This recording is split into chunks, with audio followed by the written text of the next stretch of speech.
Big John Hartson is not happy that Brenda has been snubbed for the PFA Scotland Manager of the Year award, and he's went as far as calling it bizarre. Welcome back, guys, to Fog Football. John Hartson thinks it's bizarre that Brendan Rodgers has not been put on the shortlist for the PFA Scotland Manager of the Year award. However, yesterday, a former Celt, Peter Grant, came out and said that he agreed with the decision to not include Brendan Rodgers or Philippe Clement on the shortlist. Now, I'm going to agree with Peter Grant here. There's way too much old firm bias. It's almost like people believe if you manage Celtic or Rangers, or if you play for Celtic Rangers, then you should automatically be on these lists just because of the clubs that you play for. Fact is, what's Brendan Rodgers won so far this season? Nothing. He could still end the season with no trophies. He could lose the Scottish Cup final. He could lose the league. He could win the league, yes, but he's only 3 points in front of Clement. Clement was 8 points behind when he took over. So by that logic, if you look at Clement's head-to-head with Brendan Rodgers since they've both been in Scotland, then Clement's got the better record. He's outscored, he's outpointed Brendan Rodgers. He's already won a trophy, and he's got a 50-50 chance of winning the Scottish Cup. So if John Hartson thinks it's bizarre that Celtic's manager has been snubbed, then he must also think it's bizarre that Philippe Clement has been snubbed. I personally don't think either man deserves to be on it. If it was done a month ago, if the shortlist was made a month ago, 100% Philippe Clement would have been on it, because Rangers had already won the Scottish League Cup. They looked like they were well in control of winning the Scottish Premiership, and their form was fantastic.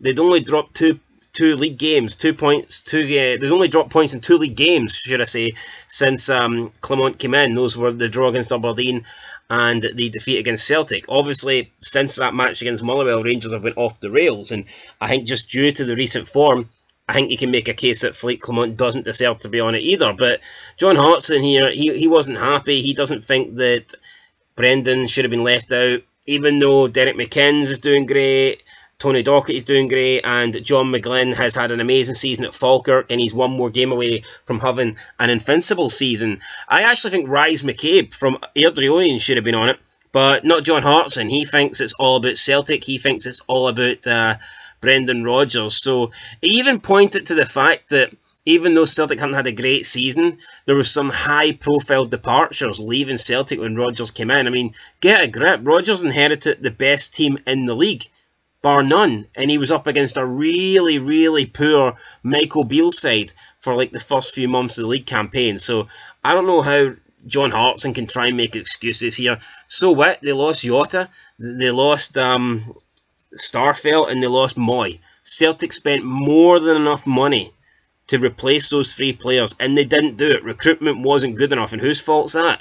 It's got to be Brendan Rodgers' fault. So John Hartson said about the decision to not include Rodgers, quote, "I am surprised by that. Okay, it's not been a scintillating season like he's had before, like the season where they were completely unbeaten, and I know that they can't win the treble, but Celtic lost a few players in the summer, and I don't think the recruitment was great in January. But if he wins the league in his first season back, then I think that's a huge achievement. If you think of the job Philippe Clement has done, they have lost 1 game in 19 and have been on a terrific run.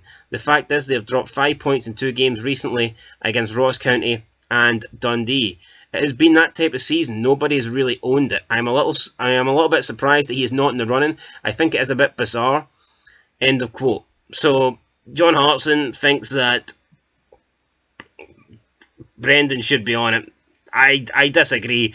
You can't put Brendan on over Derek McInnes or Tony Docherty in the SPFL. You can't put him above John McGlynn, and I don't think you could put him above Rhys McCabe. So there is 4 managers that, in my opinion, are better than Rodgers. And out of the 2, out of Rodgers and Clement, I think even Celtic fans would struggle to say that Rodgers has had a better season than Clement. Clement's won a trophy, and he's turned an 8-point deficit to a 3-point deficit in the league, and he's in the Scottish Cup final. I don't see how you could possibly, and it's not even Clement's players, you know, it's Brendan Rodgers has had 2 transfer windows, Clement's only had 1, and as you know, the January transfer window, not much really happens in that, so I don't see how you can possibly look at it and say that Brendan Rodgers deserves to be on this, but Philippe Clement doesn't. Are we going to give Brendan Rodgers credit for starting 8 points ahead of Flake Clement, even though Clement had nothing to do with that? Go figure. I don't think so. John Hartson also went on to speak about how Derek McKenzie's doing a good job and Tony Docherty's done a great job getting Dundee top 6. He says it's nothing against them, but he just believes that Brendan Rodgers, the fact he can still win the league, should be on this list. I mean, what a dipshit. So, are you telling me the fact that Celtic can win the league with 4 games to go is a good enough reason to be on it? Rangers and Celtic are the only 2 teams that can ever win the league. Does that mean that they should always be on the list? Does that mean that every season you can only put the Rangers and Celtic manager on it, then it leaves 1 spot? No, winning the league, being Rangers and Celtic manager and winning the league, just that's not good enough. That's not enough. When you manage Rangers and Celtic, you need to be doing more than just win the league. Like, that season Rangers were unbeaten. That was a great achievement. But you've got Callum Davidson. He won a cup fucking double with St Johnstone. That was more impressive. It is what it is.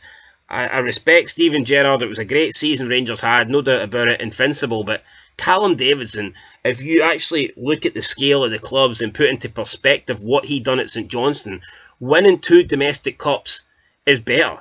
It is. Rangers have only won 2 domestic cups since 2012. St Johnstone won the 2 domestic cups in the same bloody season.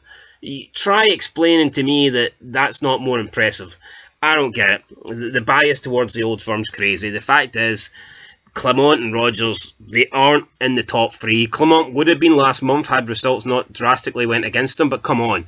Rangers, the wheels are completely fallen off. The defeat against Motherwell, the defeat against Ross County, they salvaged that game against Celtic, the draw against Dundee, sneaking past St Mirren. Not only have Rangers started dropping points, but they've been really poor as well. You know, the results have been garbage. You've got the other defeat against Celtic as well. I totally forgot about there was another defeat in there, or am I already counting that? Anyway, point is, Rangers last month, they've completely went off the boil, and to me, it's no surprise that Clement's not on this either.